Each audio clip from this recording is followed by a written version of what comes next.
Hey, so I went to Foundation Chiropractic in Dublin, and so I want to correct my curve to fix the internal jugular vein problem because my C1's squashing it due to the loss of cervical curve. And the person there, I forget her name, kind of out of it and sleep well last night. And so the she was saying around C3 was the problem, and that's causing C2 and C1 to be too far forward. And I do have like right here and right here. I think I'm pushing on the transverse processes of C3 because like C2 is a little hard, C1's about mouth level. So I'm pretty sure it's C3, and if I like turn my head like this right here, I imagine you can't really see it, but I can feel it like really bulge out. That's the scalene. Like the trap's not super tight when I'm like this, but when I'm trying to go like that, it's like a rock. And where I was pushing on the transverse processes, those tendons hurt all the time, and it hurts really bad on the right side, and then down where it attaches down here. And so I'm thinking maybe those have, and it's been like that for several years at least, and I think that might be pulling my my C3 like forward and down, and which, I mean, if it's constantly pulling on my spine, then it could be causing the curve issues. So basically, I need to stretch it out. I mean, she can do work on me too, whatever chiropractic treatment, but it's not gonna. I mean, if those scalenes are like short, and if they're too short and they're pulling on things all the time, that has to be dealt with. And because the other option was surgery, so I was like, I don't really, I want to get surgery on my C1 if I can help it, because basically they just shaved some of the bone off. But then I'm like, well, even if some of the bone's shaved off and you make like 3 millimeters of space, what happens if I'm like this, or what happens if I'm rotating my head? It's still probably going to get squished anyway. So I should deal with I mean, I guess if they just cut off the transverse process entirely, then I can't squeeze on the internal jugular vein at all. I mean, there are people out there that have their C2 or lower down in their neck, they have internal jugular vein compression. But for me, it's all C1. If that wasn't a problem, then I wouldn't have the tinnitus in my ears. And I know too, like if I sit, like if I'm like that, if you lean forward like that, and like you're sitting at the computer and you're just like this, that pinches off your internal jugular veins more. So like if I sit like that for a while, the tinnitus will get real loud in my ear, because it all is forced to go down the collateral veins, which like they come down like further out and they go down. So they're pretty close up to my ears, and which is probably why I hear, when the blood just going through there. And it's just so damn annoying. And then when I hear it, I get stressed and my blood pressure goes up and it gets louder. So then I get more stressed and it gets louder. So it's just like, god damn. So yeah, I'm really trying to deal with that. But I was looking for a chiropractor where they had like before and after, because I've had so many chiropractors be like, oh yeah, we can help with your curve, no problem. I'm like, have you done it? Because like they treat me and nothing happens. I think part of it is if I have tightness here and we're not addressing that, one thing chiropractors don't seem to appreciate is that most of what people have is like muscle imbalances and inflexibility. So some muscles are too short or too long. I guess not too long, too short, or like too stiff. So things are pulling one way or pulling the other way, and they're, if you just stretch it out, then you don't have the problem anymore. So I'm not saying all chiropractic is like bullshit, because like if you have like a rotated C1 from like you were in a car accident, like you can stretch all you want, it's probably never gonna unrotate. and you could have a chiropractor kind of nudge it back in the right direction. So, and you just keep trying to put it back there so it just stays in that correct place, and you can do essentially that for the whole spine. So, but you don't want to just do one, right? You don't want to do chiropractic and not stretch if you're tight. So, I mean, really, everybody should. Everybody should be doing yoga. Everybody should be doing stretches because we are very sedentary. But even those of us who are physically active are often physically active in one way. So, like if you're, swimming, or if you're running, right? Like you're pushing yourself forward, you're pushing yourself up, and so you're developing muscle imbalances like that. So like Kobe Bryant, when he wanted to work out, he would put a barbell on his back and go down, because he's always jumping in the games and running. So he'd put a barbell on his back and just go down, and then someone would lift it up, and then he'd stand up without the weight and then lower it back down. And so he's working his muscles the other way and stretching to fix that muscle imbalance. So even those of us that are active have issues that you need to stretch for. So it's like if you're inactive, you need to stretch. If you're active, you need to stretch. And you don't want to be tight in any direction. And if you have muscle imbalances, you want to resolve those too with exercise, because that'll pull your skeleton around in ways you don't want to. So that's what's going on with me with that. And also, I was frustrated again today. I go to the grocery store and I'm like, I'm seeing the people in these carts because they can't walk, and like everything in their cart, it's just like soda and cereal and bread, and soda and cereal and bread and chips. And it's like, I mean, people don't know. People think like, still a huge portion of the population thinks like whole grains are a cornerstone of a healthy diet, and whole grains are the worst food you can put in your body. I mean, the whole grain includes the part that is the plant's defense mechanism. Like if you have, white rice, they get rid of that, and then you just have the carbs. You don't have the lectins anymore. Like brown rice is worse for you. Like if you have the hull of the rice on, it's worse. So there might be exceptions, but yeah, I mean, whole grain is the worst. Grains are just bad because, you have pesticides, and all the carbs get converted to sugar, and then the lectins like gluten, and there are other lectins like some things will be like gluten-free, but then it's got other lectins in it. Like peanuts are gluten-free. Like, yeah, they have a crap ton of lectins that are going to make you sick. They're going to mess up your body. So, I mean, they're not good for you. And people will say like, like gluten doesn't bother me, but then they take glucosamine and chondroitin pills, like joint pills, and they're like, oh, my joints feel good. Like, well, all that does is get rid of gluten. So it gets rid of gluten in your intestinal tract, so it doesn't make it into your bloodstream. Like glucosamine doesn't go, like plenty of research papers out there, like nobody's ever found glucosamine and chondroitin to actually make it into your knee, but it'll make your knees feel better. And there's a lot of evidence showing that like antibodies are lower for gluten if you eat gluten and then take glucosamine chondroitin, like because it's going through your intestinal tract and it's cleaning it out. So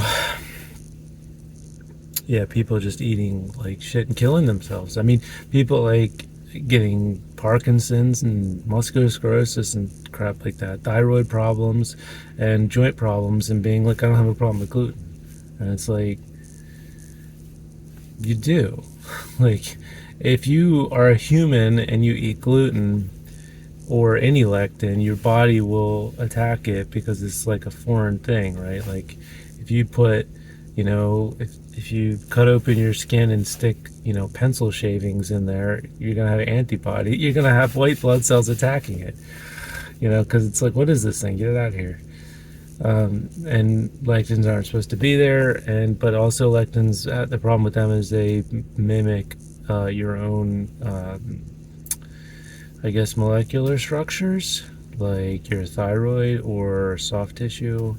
Now the soft tissue one, I'm not sure if it's like they just exist in and around your soft tissue, and it's collateral damage. But like your thyroid specifically, like gluten, mimics it. At least that's what I hear in all these papers and podcasts and books, is that it mimics it. And so that your body's like, okay, I don't know if it's like sort of like a barcode. Your immune system says, okay, this thing has like this barcode, kill it. But and then the thyroid has a similar one, so it's like kill that too, attack that. I don't know how it works, but it causes an autoimmune response because your immune system attacks your own body. Oftentimes it's the thyroid. So, yeah. I'm just tired of watching people kill themselves. Be like, I've got this autoimmune problem, and I try to tell people, I try to say like, 100% of all autoimmune problems have to do with diet. I don't think there's been one for all like the rheumatologists, like you'll have rheumatologists and surgeons and like cancer researchers and all these people, like infectious disease, like these people will get on podcasts together and talk about it, and people have shared research. Autoimmune researchers have testified to this on podcasts, and they're just like, we can't find anyone who has an autoimmune problem where it's not strongly correlated by the food they eat, as in like they stop eating these foods and then the autoimmune condition like gets cut in half, or like something like very significant. So it's like very obvious it's a large part of the problem. And people will say, well, how come so and so can eat that food and then they're fine and I eat it and I'm not? I'm like, well, that's genetic difference, right? So like your genes may respond to stuff different, right? Like, so maybe your immune system's stronger, and when it goes after something, it goes really hard, or certain things trigger it that don't other people's immune systems aren't so triggered by. I mean, I don't know exactly how it works, but there's genetic differences for sure linked to muscular sclerosis in their immune systems. So far, all autoimmune problems are very strongly correlated to diet. Like, there's not one person that anyone's found out there that's just like, yeah, it doesn't matter what they eat, their autoimmune condition's not significantly changed by changing their diet. Like, that's never happened so far. So, but doctors aren't taught that, so because they don't really evaluate like diet. I mean, there are doctors that also like listen to podcasts and go online, and so more and more they're learning about this. I just mean like in school. So doctors are improving, but it's just like I'm still watching all these people, especially older people, like they're just killing themselves. Like if I talk to a younger person, like, yeah, like you should really be just eating like meat and vegetables, organic, grass fed. They're like, yeah, I know. But if you talk to an older person, they're like, what are you talking about? Like, I need my fiber from my whole grain cereal, and it keeps me regular. I'm like, all that's causing irritation to your intestinal lining. That's why you're going to the bathroom. It's not the fiber. I mean, there's 4 grams of fiber and 20 grams of sugar and 20 grams of carbs and a bunch of lectins and pesticides, plus whatever's in the milk. So, yeah, it's not good for you. I mean, yeah. So if you are having issues with bowel movements, like drink apple cider vinegar. I drink a glass. I put like a cap full of that in a glass of water 2 or 3 times a day, and I could eat pizza. Not that I do, but I'm just saying, like, the last time I ate pizza was right before surgery for my kidney stone. So I was like, screw that. I'm having pizza. I don't care, because it was horrible. So. But I couldn't go to the bathroom for like a week, and then I tried it again, and so I guess that wasn't the last time, but the next to last time I tried it again, and I was drinking apple cider vinegar, and like I just was saying in that amount, and I had no issues going to the bathroom. 0. It's fine. Like, so it's just a little bit of, because it encourages healthy bacterial growth in your stomach and intestinal tract. So that is great. Like, fiber, I think people think you're passing fiber, and you're not. Fiber is what the healthy bacteria eat, and then they die, and then you have poop. As it's been explained to me by, I don't know, gastroenterologists, I think. Um, I mean, I imagine you might pass some fiber, right? Like, obviously, you can eat food and it can just come out the other side when your body couldn't really do a whole lot with it. But mostly, it's just like fibers what the healthy bacteria eat, so that you can have, bowel movements which are good, which is gross, but it's like you're talking about like we have the highest instance of cancer for like gastrointestinal, colon cancer, stomach cancer, stuff like that. It's the highest it's ever been in the history in recorded history. So like in all of recorded history, thousands of years that anybody could find. I mean, I don't know how good the records were 600 years ago, but like in modern history for sure. Yeah, so it's an important thing to know about and people to understand. It sucks that we have to like be our own doctors basically, because you go to the store and there's just 90% of it's going to kill you and cause you cancer. And so you're like, all right, what can I actually eat here that's not going to kill me? So yeah, that's just frustrating. It's just really frustrating. Just watching so many people, like, I bet 90% of the people you see like in these like things that like these carts that take them around the store and they can't walk, like if they ate healthy 6 months they wouldn't need the cart. They just walk around, they'd be fine. I'm not saying like nobody's ever been in like a car crash and busted their hip. I'm just saying like if it's from a lot of it's like lifestyle, it's like what they're eating. So yeah. So, but yeah, I've been doing good. Like I've been driving, like lifting, and I'm just making sure I don't overdo it, so I can just do it each day and get stronger and not get hurt. And not really get hurt, but like strain my neck to the point where I'm laying in bed all day. So my neck's it's definitely not better. I can't drive around like 8 hours a day, but I can drive. I probably make like $45-50, and then I'm just like, all right, I'm just gonna go relax the rest of the day. I mean, I can still apply for jobs and stuff elsewhere, but I don't know if IT is ever going to be a feasible career again, because I mean, if there's one thing AI is good at, it's computer stuff. So I don't think I'm really going to be employable ever again. And even if I do, how long is it going to last? I don't know. I think I'm a very good cybersecurity analyst, network engineer, system administrator, but probably one of the best. But I mean, the first year I was at AP, I saved him $500,000. Nobody else did that in the history of the company. So, and that was just my first year. If I ain't got sick, I probably would have done the same thing again next year. So, I'm good, but yeah, I mean, it's like, why would you need me? So I'm like, I don't know what to do. I think, and driving jobs are gonna be gone. 5 years there won't be any driving jobs. I don't see why there would be, because I could just, I mean, maybe I could get a self-driving car and rent it out or whatever, and people could just use it. Then I won't have to drive. But I don't know.